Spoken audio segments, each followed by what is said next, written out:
Out on the eastern plains of New Mexico, there's hundreds of miles of fencing, wrapping the countryside in every direction. It was a single pipe from one of those fences that changed the life of a teenage student athlete. Well, it was Labor Day 2 years ago, and me and my dad, we have a growing yard at our house. We were building a pipe fence. We have a hydraulic post driver that goes on a front end loader, and Ace was holding the pipe, the uprights.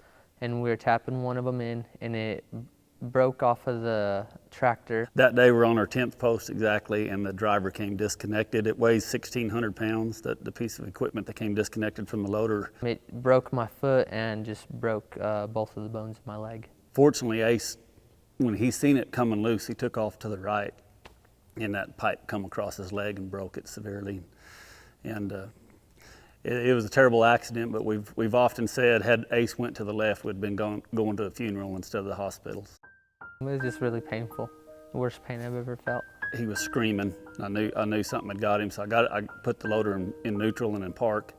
Ran down there to him. I could tell his leg was broke and broke bad. They x-rayed him, and it was a severe break. They reset it and told us that we would have to schedule surgery, but they wouldn't be able to do surgery till the swelling had gone down.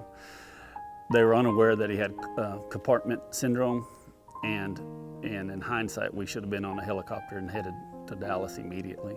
He had lost circulation to that leg for far too long. And they basically came to us and said, we're gonna have to amputate. There's no way around it. I knew my leg and foot was broken for sure, but I didn't know it was that serious.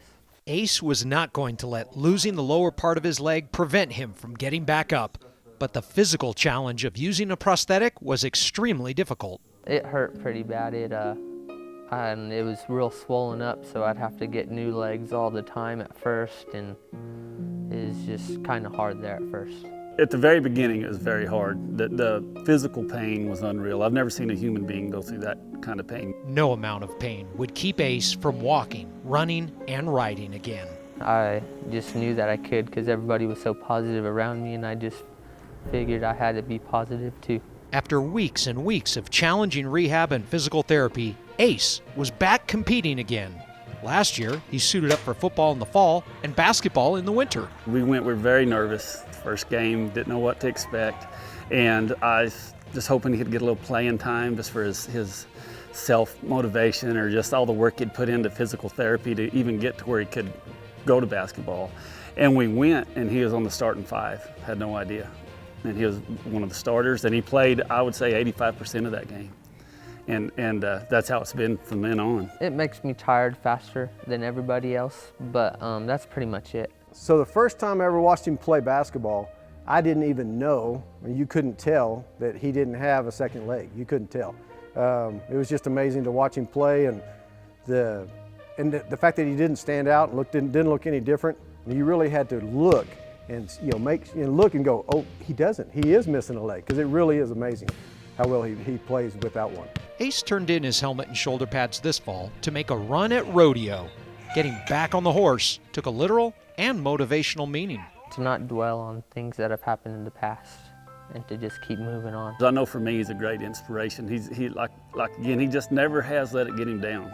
He just refuses to let it hold him back. It just tells you the kind of mindset that he has and the commitment that he has. He's an amazing young man, and it just rubs off on everybody else. To him, it's almost become not a big deal. It's just a way of life, and he doesn't see what the big deal is about it, where others are like, oh, I cannot believe you can do that. Something that you have to get past, and you just can't let it stop you. Determined, rising up in the face of adversity, and what some people might call a disability, he calls just another day of competition. That is the spirit of sport, and that is Ace Whitson of Logan High School.